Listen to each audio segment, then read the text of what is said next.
Gəlin yağ haqqında danışaq. O yağ. Bu söz eşidən kimi yəqin ki, çoxumuzun ağlına ilk gələn şeylər pəhriz, kalori, bəlkə də biraz peşmançılıq hissi olur, elə deyilmi? Amma yağların hekayəsi əslində düşündüyümüzdən qat-qat mürəkkəb və maraqlıdır. Bugün biz bu pərdəni qaldıracağıq və yağların bədənimiz üçün həqiqətən nə demək olduğunu araşdıracağıq. Yaxşı, bəs əsl sual nədir? Yağ bizim dostumuzdur, yoxsa düşmənimiz? Çünki bir tərəfdən deyirlər ki, lazımdır, digər tərəfdən də çəkinmək lazımdır. Gəlin bu qarışıqlığa bir son qoyaq və elmin bu barədə nə dediyinə baxaq, bu suala birlikdə aydınlıq gətirək. Hər şeyin təməlindən başlayaq. Bizim yağ dediyimiz şey əslində kimyəvi dildə triqliseridlərdir. Gözünüzdə canlandırmaq üçün təsəvvür edin ki, bir əsas var, bu gliseroldur və ona birləşmiş 3 dənə də qol var, bunlar da yağ turşularıdır. Bax, yağın bütün möcüzəsi məhz bu sadə quruluşda gizlənib. Və bu quruluşun ən heyrətamız cəhəti nədir, bilirsiniz? Onun enerji saxlamaq bacarığı. Baxın, hər qram yağda düz 9 kilokalori enerji var. Bu, karbohidratlardan və ya zulallardan demək olar ki, 2 dəfədən də çoxdur. Məhz buna görə də yağ bədənimizin əsl super yanacağı sayılır. Yaxşı, bəs yağ ancaq enerji üçündür? Əlbəttə yox. Əslində onun bədənimizdə oynadığı o qədər vacib rollar var ki, gəlin indi bu heyrətamız funksiyaları bir-bir kəşf edək. Yağ sanki bədənimizin İsveçrə bıçağıdır, yəni çox funksiyalı bir alətdir. O, sadəcə gələcək üçün enerji saxlamır, həm də A, B, Y, K kimi həyati vacib vitaminlərin qanımıza sorulmasına kömək edir. Onsuz bu vitaminlər heç bir işə yaramazdı. Üstəlik daxili orqanlarımızı zərbələrdən qoruyan bir yastıq rolunu oynayır və hətta hər bir hüceyrəmizin divarının tərkib hissəsidir. Yəni o olmadan hüceyrələrimiz normal işləyə bilməz. Həqiqətən də əvəz olunmazdı, elə deyilmi? Yaxşı, bəs o ləzzətli zeytun yağı ya da səhər yeməyində istifadə etdiyimiz kərə yağı. Heç düşünmüsünüzmü? Onlar bitkidən, süddən bizim mətbəxtimizə, tavamıza necə gəlib çıxır? İndi gəlin istehsal prosesinin pərdə arxasına boylanaq. Deməli, yağ almağın bir neçə əsas üsulu var. Məsələn, ən sadəsi sıxmadır. Zeytunlu, günəbaxan toxumunu götürüb, mexaniki olaraq sıxırsan və yağı çıxır.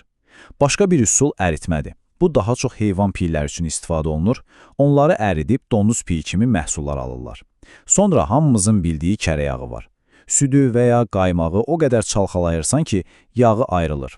Və bir də sənaye üsulu var, həlledici ilə ekstraksiya. Burada toxumlardakı yağın son damlasına qədər çıxarmaq üçün xüsusi kimyəvi maddələrdən istifadə olunur. Gördüyünüz kimi, hər üsulun öz yeri var. İndi gəlirik ən vacib və bəlkə də ən mübahisəli məsələyə.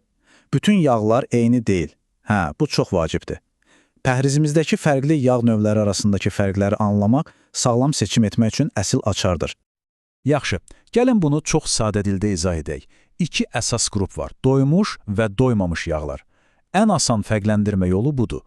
Doymuş yağlar, məsələn kərə yağı və ya heyvan piyi, otaq temperaturunda bərk halda olur. Doymamış yağlar isə zeytun yağı kimi maye qalır. Bəs niyə? Hər şey onların molekulyar quruluşu ilə bağlıdır. Doymuş yağların molekulları düz bir xət kimidir. Ona görə də bir-birinə sıx yapışıb bərkirlər. Doymamışların molekullarında isə bir əyrilik var. Bu da onların bir-birinə yapışmasına mane olur və maye halda qalmasını təmin edir. Amma işin ən maraqlı tərəfi nədir bilirsiniz? Demək olar ki, heç bir qida 100% tək bir yağ növündən ibarət deyil. Hər şey qarışıqdır. Məsələn, kokos yağına baxın. Bu, bitki mənşəlidir, amma tərkibinin 80%-dən çoxu doymuş yağdır. Yəni, adətən heyvan mənşəli məhsullarda gördüyümüz yağ növü. Digər tərəfdən, hamımızın sağlam bildiyi zeytun yağı isə əsasən doymamış yağlardan ibarətdir. Bu da bizə göstərir ki, qidaların etiketini oxumaq və tərkibini bilmək həqiqətən çox önəmlidir. Bəs elm bu barədə yekun olaraq nə deyir? Baxın, 10 illiklər boyunca aparılan yüzlərlə tədqiqat demək olar ki, hamısı eyni nəticəyə gəlib. Doymuş yağların həddindən artıq qəbulu ilə qandakı pis xolesterin səviyyəsinin artması arasında birbaşa əlaqə var və bu da öz növbəsində ürək-damar xəstəlikləri riskini artırır.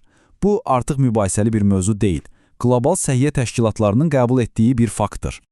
Yaxşı, bəs bu nə qədər fərq yarada bilər? Baxın, bu rəqəm həqiqətən heyrətamizdir. Amerika Ürək Assosiasiyası kimi çox nüfuzlu bir qurumun araşdırmasına görə pəhrizinizdəki doymuş yağları, məsələn kərə yağını polidoymamış yağlarıma, məsələn günəbaxan yağı ilə əvəz etsəniz, ürək xəstəlikləri riskini 30%-ə qədər azalda bilərsiniz. 30%. Bu, kiçik bir dəyişikliklə əldə edilə biləcək inanılmaz dərəcədə böyük bir nəticədir.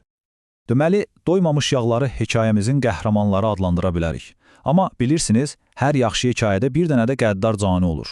Yağlar aləmində də belə bir pis adam var və onun adı trans yağlardır. Bax, bundan hamı uzaq durmalıdır. Bu trans yağlar demək olar ki, təbiətdə mövcud deyil. Onlar süni şəkildə, laboratoriyalarda yaradılır. Prosesin adı hidrogenləşdirmədir. Qida sənayesi götürür maye bitki yağlarını və onları hidrogenlə bombardıman edərək bərk hala gətirir. Soruşa bilərsiniz ki, niyə? Cavab sadədir. Bu, məhsulların rəf ömrünü uzadır, onları daha xırtıldayan edir, amma bu prosesin nəticəsində bədənimizin heç tanımadığı, həzm edə bilmədiyi qorxunc bir yağ növü ortaya çıxır. Düzdür, bəzi ət və süd məhsullarında çox cüzi miqdarda təbii trans yağlar tapıla bilər, amma bədənimiz onlarla başa çıxmağı bacarır. Əsl təhlükə bu deyil. Əsl təhlükə o paketlənmiş peçenyelərdə, krekerlərdə, donmuş qızartmalarda, bir çox margarində gizlənən sənaye trans yağlarıdır. Məhz bu süni yağlar damarlarımızı sanki tıxıyır və ürək üçün ən böyük risklərdən birini yaradır. Yaxşı, bütün bunları bildikdən sonra nə etməli? Cavab, yağlardan tamamilə imtina etmək deyil, qətiyyən. Əsas məsələ ağıllı seçim etməkdir. Yəni pis yağları yaxşıları ilə əvəz etmək.